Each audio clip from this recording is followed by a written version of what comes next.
As I walk around town, I keep seeing these people out of the corner of my eye, and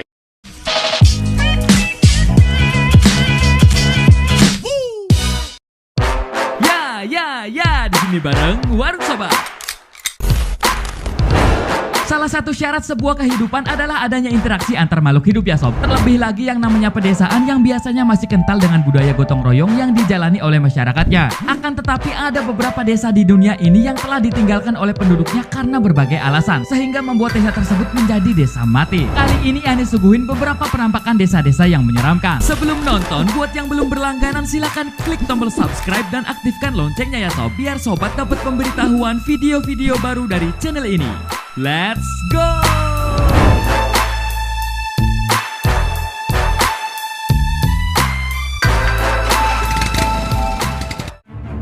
5. Lumut. Apa yang kalian pikirkan pertama kali mendengar desa hantu sob? Desa yang dihuni Mbak Kunti dan Mas Genderuwo kah? Tentu yang ini bukan sob. Desa ini terletak di Kepulauan Sengsan di sebelah timur kota Shanghai, yang awalnya adalah desa nelayan yang ramai sob. Namun karena banyaknya fasilitas yang kurang memadai dan sarana pendidikan yang tidak bagus, akhirnya penduduk setempat bermigrasi ke Cina daratan atau mainland untuk mendapatkan kehidupan yang lebih baik. Jadi jangan kaget kalau cewek kalian bermigrasi ke orang lain. Harus kalian didik dan ada fasilitasnya.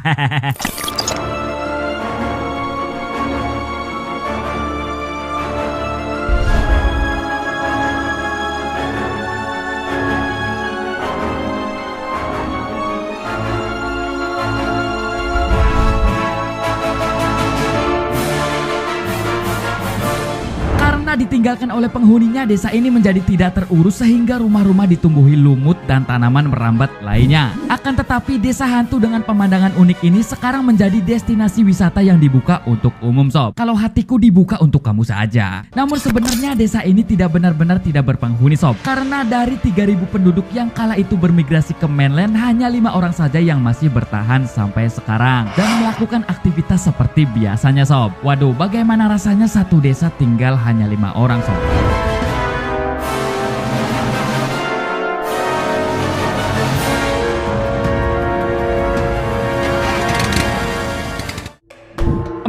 Patung.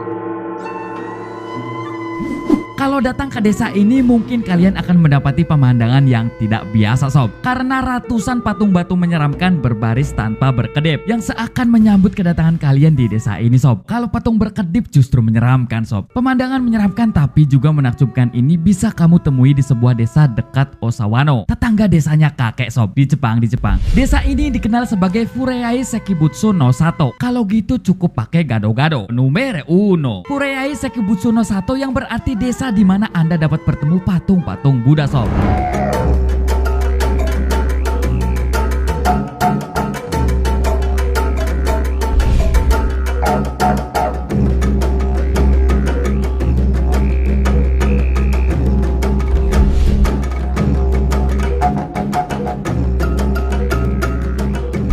Ada lebih dari 800 patung batu dan beberapa merupakan patung Buddha sob, berdiri berserakan di ladang, taman, dan halaman desa tersebut. Fotografer Ken Oki yang biasanya dikenal dengan Yuki Son secara berani mengunjungi desa ini dan mengambil foto-foto patung tersebut. Menurut sejarah, pendiri desa yang bernama Mutsuo Furukawa dulunya ingin menjadikan desa ini sebagai tempat wisata. Mutsuo menghabiskan dana sekitar 6 miliar yen atau sekitar 760 miliar rupiah untuk membayar patung-patung yang dibuat oleh pematung Cina pada tahun 1989 silam. Namun kemudian desa itu ditinggalkan begitu saja sob. Mutsuo meninggalkan desa itu begitu terburu-buru. Entah kengerian apa yang ia temukan di sana sob, sehingga muncullah beberapa kisah aneh terdengar sejak saat itu. Berminat untuk ke sana sob?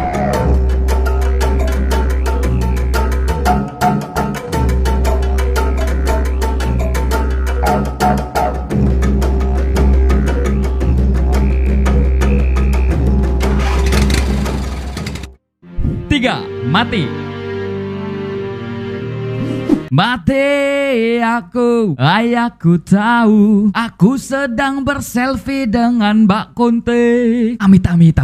Di Rusia terdapat salah satu tempat yang disebut desa orang mati sob, yang bernama Dargav, terletak di Osetia Utara, Rusia Selatan. Desa ini awalnya dihuni orang pada awal abad ke-14 Masehi. Saat itu nenek moyang Osetia mendirikan rumah-rumah kecil di atas bukit berumput karena harga tanah sangatlah mahal. Seiring berjalannya waktu, warga setempat mengubur orang-orang yang mereka sayangi di dalam rumah selama ratusan tahun sob.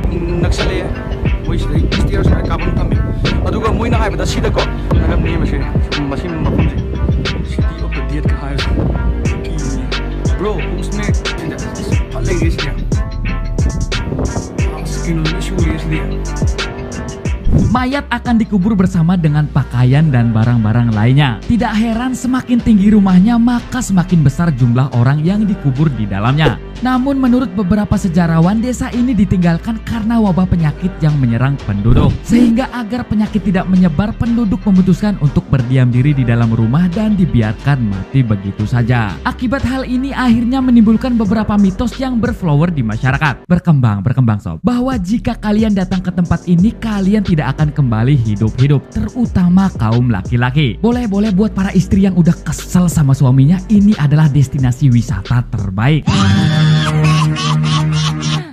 Homse ai kali sasingna invest lai tadi yengba lakpi ai simba homse dum yengba ya ba mafam ni bili ado aina yengganda ki buto khak khok tak pudi chai mi ge shudwe ni ko aduga kaina adi mafut lai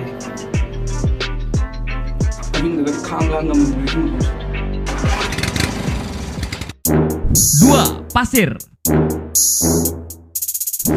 Seorang fotografer bernama Jed Brimfield melakukan perjalanan ke sebuah desa kecil sepi di UEA yang berjarak 37 mil dari Dubai. Desa dengan julukan Al-Madam Ghost Town ini hanya terdiri dari segelintir rumah serta masjid yang berada di tengah-tengah desa tersebut. Beberapa bangunan pun terlihat runtuh dan hampir tertutup oleh timbunan pasir sob.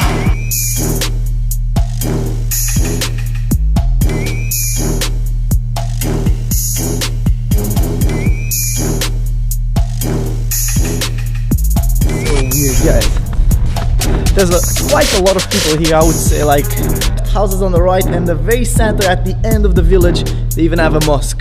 Tidak jelas persis mengapa desa kecil ini ditinggalkan. Kau meninggalkanku tanpa alasan, Ani. Legenda lokal mengatakan bahwa makhluk goib yang disebut jin mengganggu pemukiman, sehingga membuat penduduk takut dan pergi dari desa ini sob. Namun teori yang masuk akal adalah badai pasir yang sering terjadi sehingga menjadikan lingkungan yang tidak ramah. Jika kalian berkunjung pada siang menuju sore hari, pemandangannya akan indah sob. Namun berbeda jika hari sudah gelap, maka suasana horor akan terasa. Kalau kurang berasa sambil lihat mantan. Whoa, if all these houses were painted like this inside.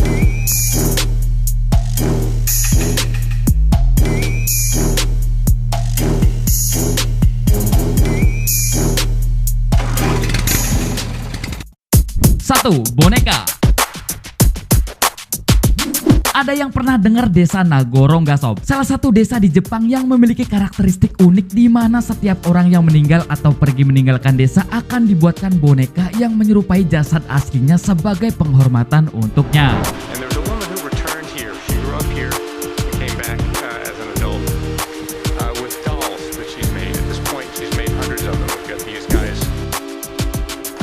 And it's really, I don't know, profoundly sort of sad and moving to see all this. As I walk around town, I keep seeing these people out of... Pembuat boneka-boneka tersebut adalah Tsukimi Ayano, kirain Sukijan sob, yang pindah kembali pada awal 2000-an untuk merawat ayahnya. Akan tetapi ayahnya meninggal dunia sob, sehingga dia membuatkan boneka mirip ayahnya untuk menghormati dan agar dia tidak kesepian. Namun seiring berjalannya waktu, beberapa penduduk desa pun pergi meninggalkan desa dan membuat Ayano semakin kesepian. Hal ini membuat dia kembali membuat boneka-boneka yang hampir ada di setiap sisi desa tersebut sob. Ada yang di sawah, halte, pinggir jalan, di kamar kalian, halaman rumah, yang membuat pemandangan seolah desa ini hidup. Tetapi akan sangat menyeramkan jika kalian pergi ke sana sendirian, yang membuat sensasi seperti selalu dilihat oleh boneka-boneka yang berada di sana.